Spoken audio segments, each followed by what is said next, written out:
Hi Cancer, welcome to Dream Prophet. This is your May 2018 reading. Sorry that it is a bit late. I am going to be using the Psychic Tarot by John Holland, the Magical Mermaids and Dolphins, and the Romance Angel Oracle cards by Doreen Virtue. All right, let me just quickly shuffle here. This is for Cancer, clear the deck. Cancer, May 2018. I'm going to go week by week. All right, Cancer, 2018. All right, looks good. Let's go. Week 1, week 2. Actually, maybe I'll do it like this. Make more room. 2, 3, and 4.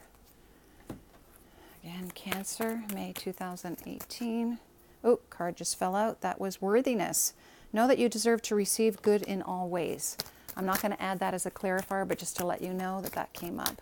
So if you're having any issues of self-worth, please know that you are worthy. Everybody is. We all have those, I call them ego attacks, right? It's our ego trying to convince us that we're not, when we are completely the opposite of that. So don't believe your ego. All right, week 1. Week 2, week 3, and week 4. And then Love Romance Angel cards for Cancer, May 2018. This is the Romance Angel cards that I'm getting prepared for you. All right, clear the deck. These are for Cancer, May 2018. There we go. We're ready to rock and roll. Week 1, week 2, week 3, and week 4. All right, let's start with week 1, even though it's already happened. Okay, crown chakra, beautiful, blessed change, wedding. Whoa, what is going on here? That's gorgeous. All right, so for those of you, remember this is a general reading, so I'm probably going to be hitting on a lot of different energies out there, a lot of different Cancer individuals. So if you'd like to have a more direct reading just specifically for yourself, obviously you can book a reading with me, and the information is down below in the information section. Okay, but for now, week 1, crown chakra. This is the opening of the crown chakra, so you're really getting an enlightenment about a situation. It could be about who you would like to marry in this lifetime. Wow, that's pretty amazing. But enlightenment is just allowing the energy of source or universe or God or whatever you believe in to come through and flow through you. So you're really paying attention to your intuition.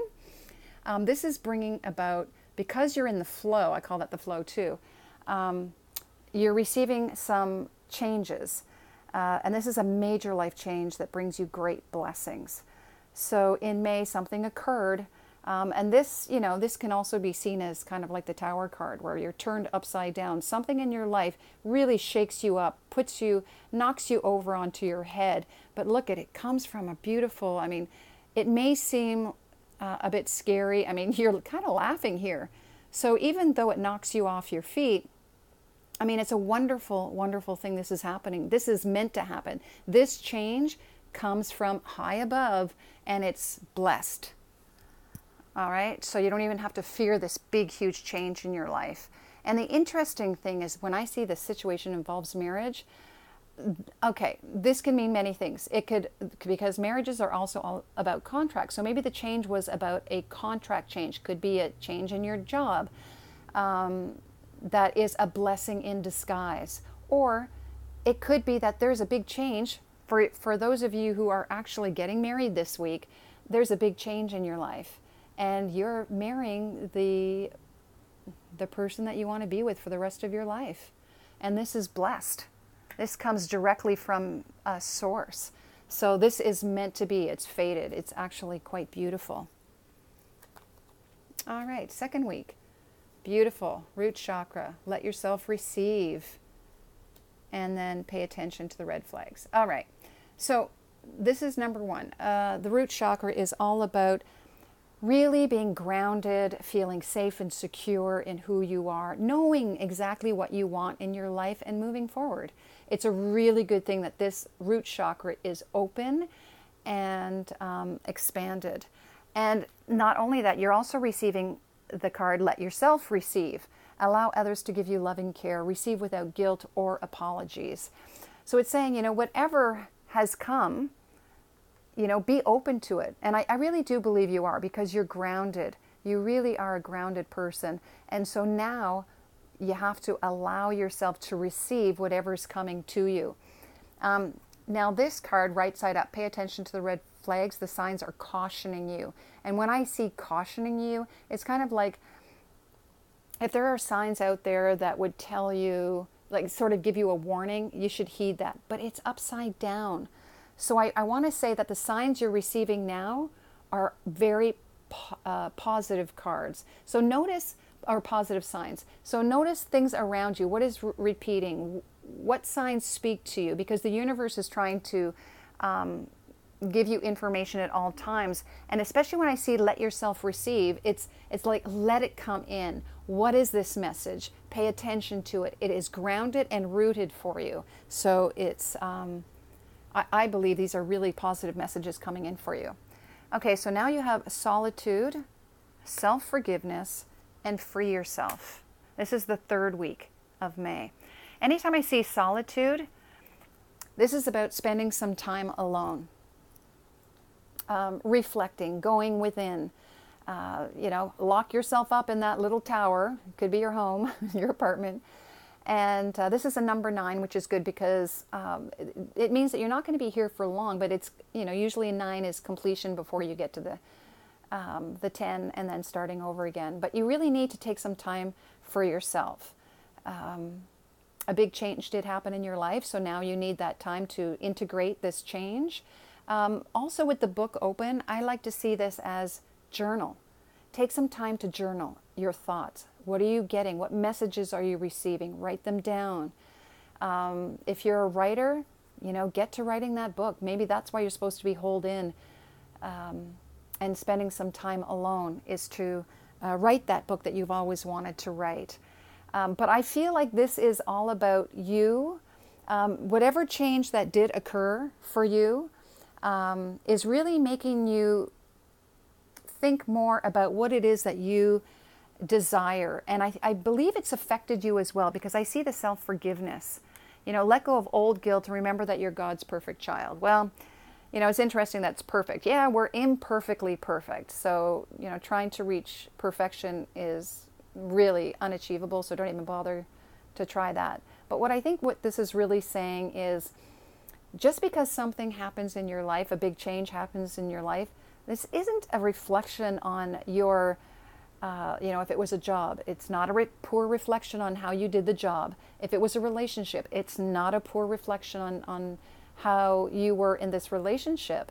It's like, be easy on yourself. We are not perfect human beings in God's eyes. Yeah, I guess so. Spiritually, we're definitely perfect. But as human beings, we're not. So, you can feel guilt and shame about whatever situations happen in your life, but you really need to let that go. Because, when things happen in our life, it's to help you grow into something better, always. It's never a negative thing. We may feel like it's negative at the time, but it's always, and I see this as a blessed change. So you have to remember that. So forgive yourself and let go so that you can move forward. And it's really interesting because that is self-forgiveness and this is free yourself. It's time to take back control of your life. Yeah. You're going within. You have to release this, because once you release this, you're actually freeing yourself from the chains that were holding you back in the first place. So maybe you felt like you could, this is a beautiful unicorn. This is magical. Maybe you're supposed to, this is your true path. The path of magic. And you've been holding yourself back for a long time. Self-imposed, right? You put yourself in here and you're a unicorn. You can easily jump over that fence and free yourself. And the only way to do that is yourself. No one can help you with that. That is an inner journey that you have to accept, release, and then free yourself so that you can actually follow your true path. Okay, heartache and loss. That's a really good placement. Morning affirmations and then romantic feelings. Ooh, ooh, this is really nice. Heartache and loss. Yay! I love the fact that this is upside down. You're letting that go. If this was right side up, I'd say, ooh, there's a lot of heartache and pain here, depression, sadness. But no, it's upside down. So by the 4th week, with all that inner work that you did, you're releasing anything, any pain, any sadness, any disappointment, you're letting that go. That is really nice to see. And not only are you letting it go, you are then starting to realize that you need to say positive affirmations every morning because you want to start heading towards a brighter future that is meant for you to open the gates of manifestation. See, down here is the darkness and here is the brightness. And you're above water. You're coming out above water. Take a breath of fresh air and bring in this new light, this new dawn that's coming for you. This is fantastic. And what does it bring you? Romantic feelings. Maybe someone you've met is stirring up these feelings within you. And maybe you weren't able to feel them lately because of what occurred in your recent past, where you had to work on yourself first.